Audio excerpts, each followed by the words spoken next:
What's up, y'all? Dr. T. Hassan Johnson. Thought I'd get in a word on this Will and Jada thing. Something caught my eye about it. Don't get me wrong, I'm not real interested in the stuff that hits the tabloids. Every now and again I comment on it, but for the most part, nah. But this has some interesting areas to it. So, let me see. One of the first things that gets me is that lately I've been going through a bunch of different conversations on social media about this, and I'm noticing some trends. One of the things I'm seeing is that men and women are ridiculing Will, right? Which I'm a little indifferent about on one level, but on another, I think it's a bit undeserved. But I think it reveals something that I think is interesting. In many ways, we don't really know how to be empathetic to black men, even black men. We're not raised to be. We're raised to compete with one another or to stand as individuals from one another. And when something bad happens to us, what we've been taught to do is to tell you how you messed up. Now, on one level, just among men, that's not necessarily a negative. But when it's not followed up with any kind of brotherhood, it's just a problem. And I think we have a lot of that. But I can see how it's kind of happened, right? Because we've been conditioned in many ways, not only to not see ourselves in each other, but also based on the stuff that's been pumped into us for generations.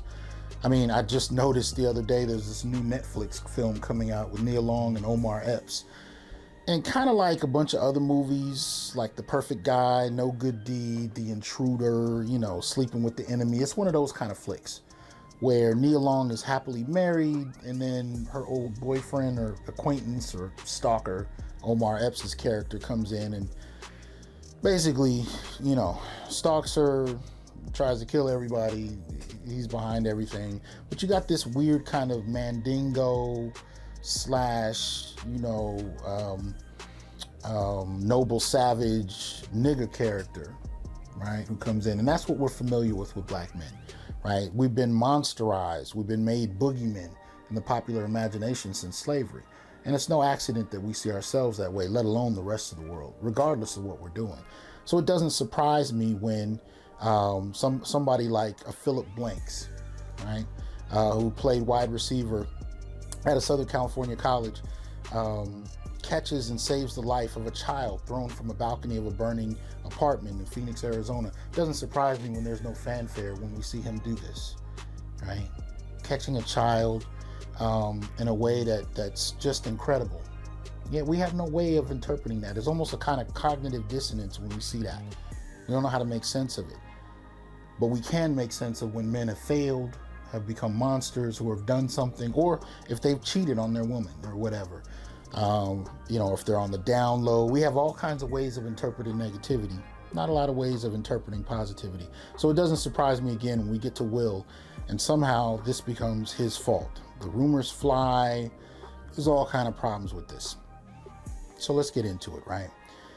The big thing I keep hearing from people is that this is an open marriage, and I'm not going to judge their marriage. It is what it is. I mean, I was in a 11-year relationship, 9-year marriage. I know after years, you become two different people than what you started out as. I've been there. I get that. But still, at the end of the day, there are generally rules. And I can tell, looking at the look on Will's face in the Red Table Talk, there were some rules that were violated. If nothing else, the rule of not violating the brand, not embarrassing the brand is definitely on the table. But it also brought to mind, how we can use studies to make sense of some of this too. So one of the things I looked into was the infidelity rates by race and gender and what we could find in regard to that. And so one of the things I found was by Mark Jansen and Milhausen, in a paper written Infidelity in Heterosexual Couples, Demographic, Interpersonal, and Personality-Related Predictors of Extradyadic Sex, right? And one of the things I saw in this paper was an interesting quote. It said almost 1/4 of men, 23.2%, and 19.2% of women indicated that they had cheated during their current relationship, i.e. engaged in sexual interactions with someone other than their partner that could jeopardize or hurt their relationship. So in essence, this is a 4-point difference between men and women. in regard to infidelity.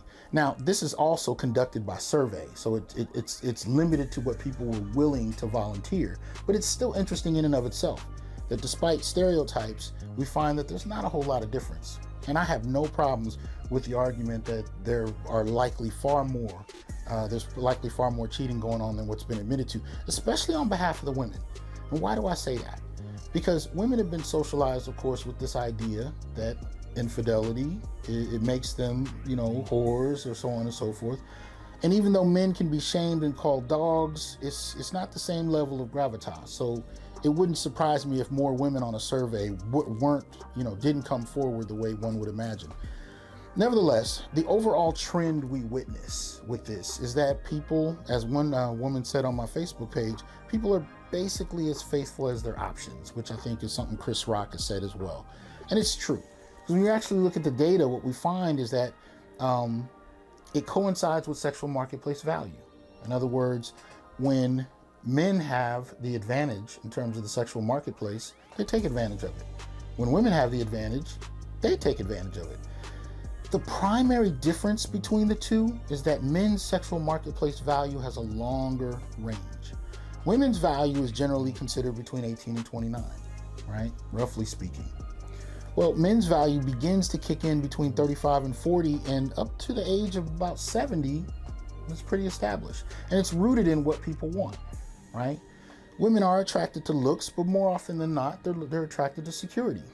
Men are attracted to youth and beauty, whether it's for reproductive purposes or whether it's having to do with being able to collaborate with a woman that's more cooperative, so on and so forth. That tends to be younger women. Either way you slice it, what we see in the data is that alongside sexual marketplace value, the lines of infidelity kind of change.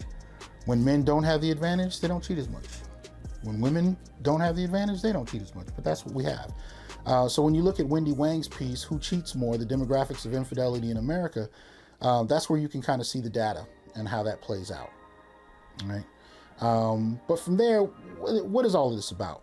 Well, basically, what I find interesting, right, is that statistically it seems that nearly 1 out of 4 black folk across the board, male and female, cheat.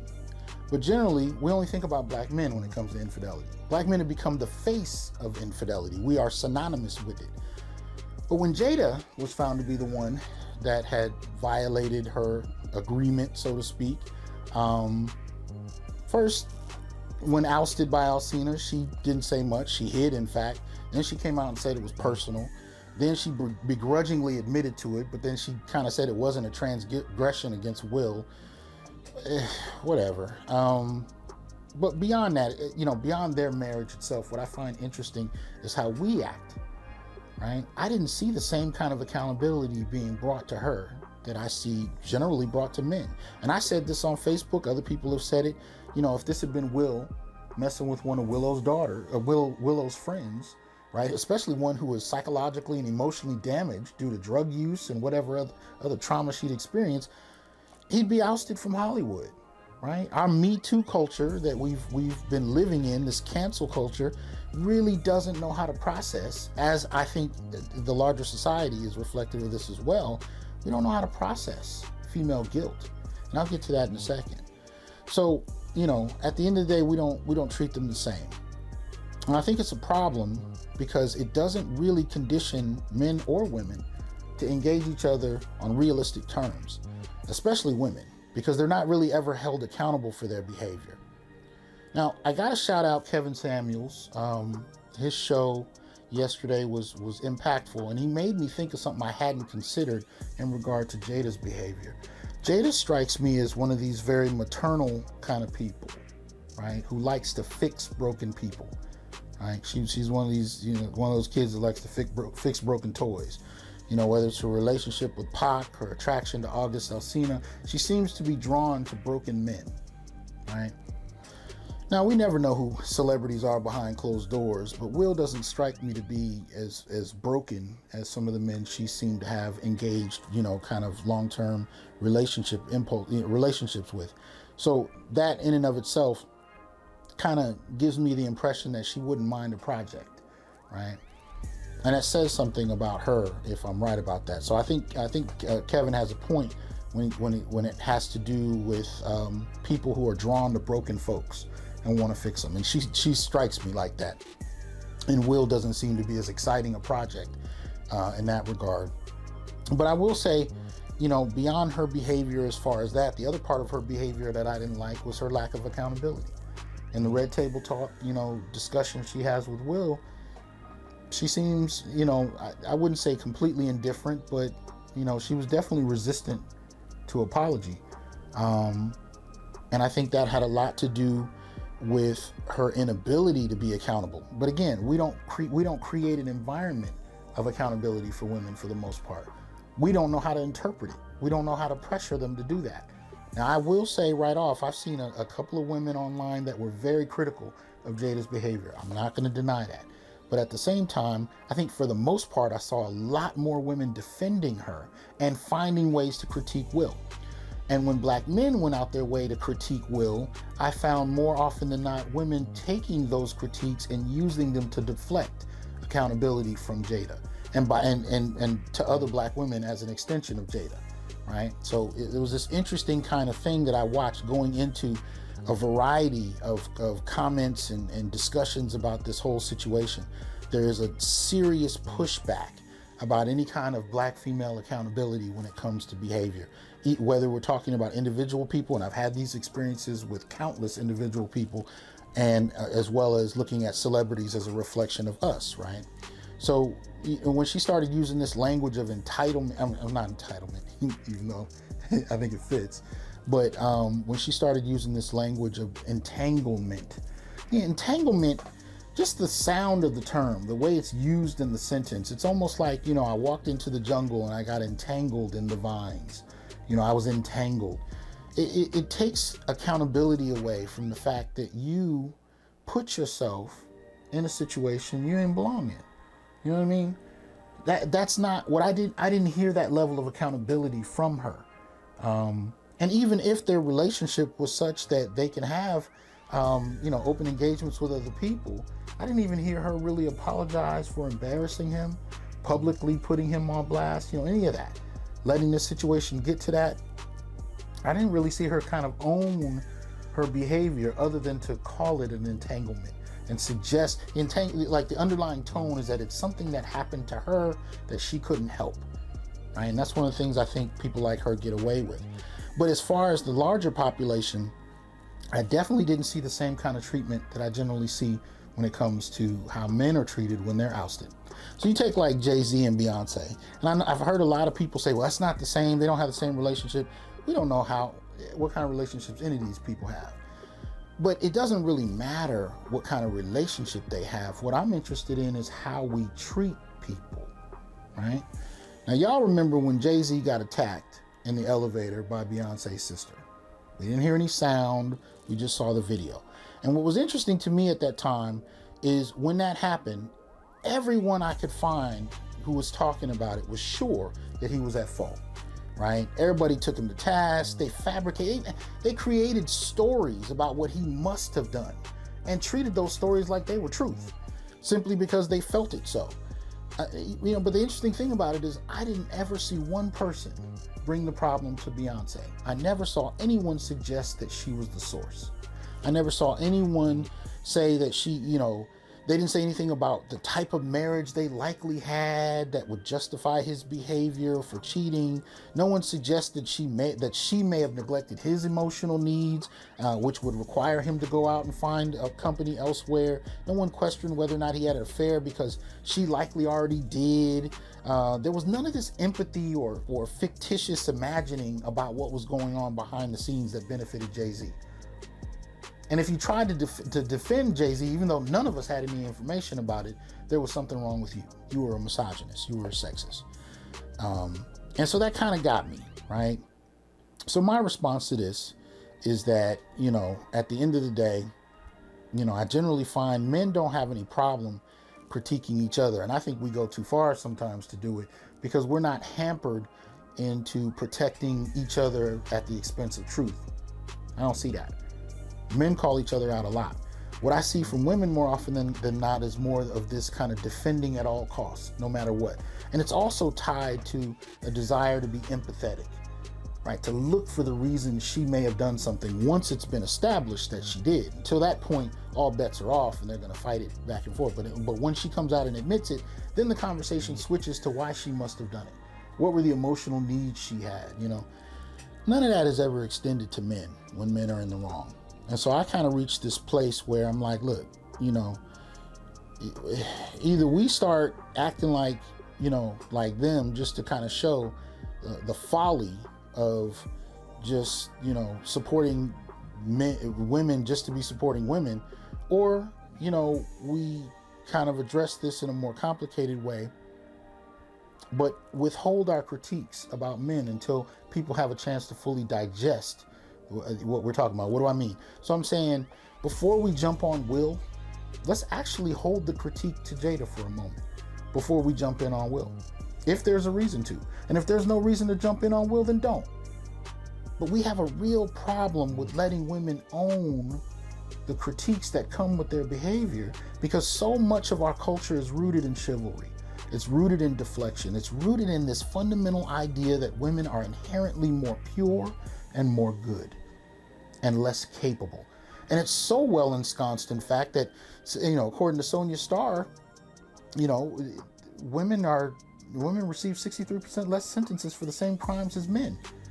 So this isn't just a general attitude I'm talking about. This is something that's so deep-seated in the American imaginary that it comes out when people are sitting in jury boxes, coming up with what kind of sentences people should have. It plays out to that degree. And that's really deep-seated when you really look at that.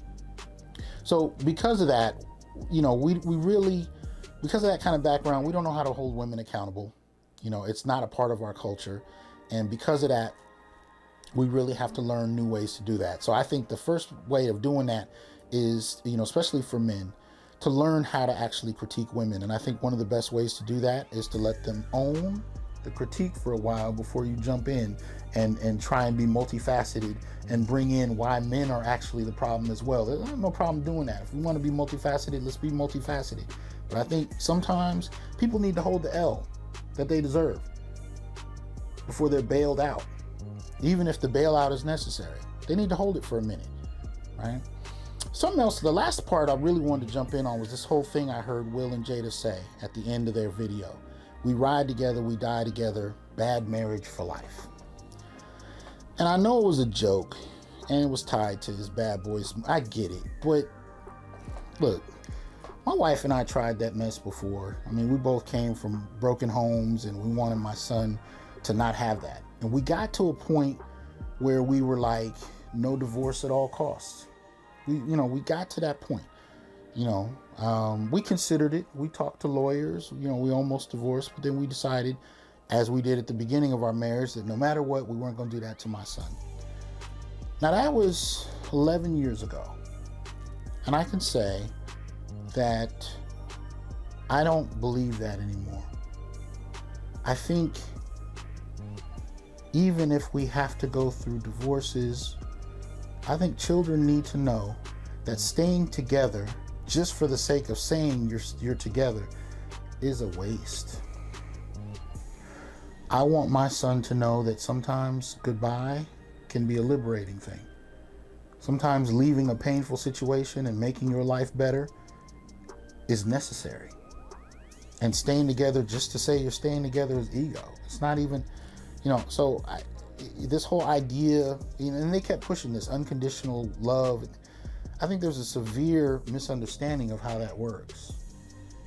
You can have unconditional love for, for the most part, what I hear people saying is you only have it for kids and dogs or pets or whatever. But really, you can have unconditional love for people, but that has nothing to do with the relationship. You can have unconditional love, but relationships have conditions. Because otherwise, people tend to exploit them. You can love somebody and let them go because they're unhealthy or because the relationship you have is unhealthy. Maybe you get back together again later, maybe you don't. Not the point. The point is, love, relationship, two very different things. And sometimes it is best to walk away. Give you a horrible example. Some of you guys know who watched my show last time that it was my son's birthday. We made a cake. We were supposed to be making what they call a dragon scale red velvet cake. Beautiful thing when I saw it online. Suffice it to say, the one that my son and I and my mother actually made looked like something a 3-year-old would make out of Play-Doh. It looked horrible. It's the most pathetic cake you've ever seen in your life. Tasted kind of good, but it was pathetic. It really was. I thought about that, and I decided to turn it into a teaching moment for my son.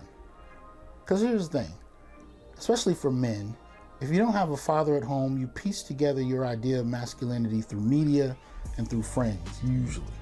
I know I did. I didn't see my father that often, so I pieced it together from a million different sources. But my son has me. So I turned it into a teaching moment. I wanted him to see how his father handled failure. I failed at something. So the two things I thought about doing, the first thing I did is I laughed at myself. And I let him join in. And we ate that thing, as ugly as it looked, and laughed at it. Because I wanted him to know you can fail, and that doesn't have to be a permanent mark against who you are as a person. It's just something you didn't do well. But here's the second part. We will remake it and get it right. And that's the other part of what I want him to see. What I would say in terms of how that relates to Will and Jada, I look at Will and I'd say, you know what? Staying together just to say you stay together, or just to say you have unconditional love, it's not necessary. You can love her, but if the disrespect is that profound, you can let her go. And to your children, they can see something that we would all call a failure and learn from it. Because maybe out of that failure, you can establish something that isn't fundamentally disrespectful, that isn't fundamentally a detriment to your spirit. There are ways to do that. Now, I completely agree that staying with somebody is always going to have rocky roads here and there, but at the end of the day, there has to be a level of respect, and this is what men require in relationships. It is in our very DNA. We function and interpret the world in many ways through respect, and if we don't get it, it has an impact on who we are. So that said, just remember that in the midst of all of this, the shift to attack Will and by extension black men and not hold Jada, and in many ways by extension black women, accountable has problems. And I think it merits some reflection, but I don't want us to lose sight of reality. There's a lot of stuff going on right now that I think owes a lot of attention. It is owed a lot of attention. So, as much as this has some things for us to reflect upon, I don't want us to get lost. Like, for example, one of the things I'm seeing, this is just a hat grab at a few major issues I ran across. Here in California, right, it takes 150 redials, to get to file your unemployment claims. What kind of torturous life is that looking like? Especially when half of America's out of work, and you got to call the unemployment office 150 times before you actually get someone to answer you. Or the death of Robert Fuller, right? Another black man found hanging in a tree, ruled a suicide. Or hell, on another shift, a whole nother bent, right? The Indian Nation went over half of Oklahoma in a Supreme Court decision. But we have trouble having conversations about reparations, even separation for that matter. But they went to court. Interesting, right? A report came out, basically argued that in New York, there were 25 wrongful convictions in Brooklyn that are being examined, where 25 men, 24 of whom were black, have served 426 years. Some died, right? And this is still happening. So we know if they found 25, how many more across the country are doing time for something they didn't do, right? These are the things, especially when you talk about the impact of things like death. Like the Brookings Institute came out with a report on CDC data from February to June in regard to COVID-19 deaths. And one of the things we saw was the dramatic impact of black male death most especially, but Black death, right? Exceeding Hispanic and whites. And it's important that we kind of look at these things because they directly impact our quality of life, right?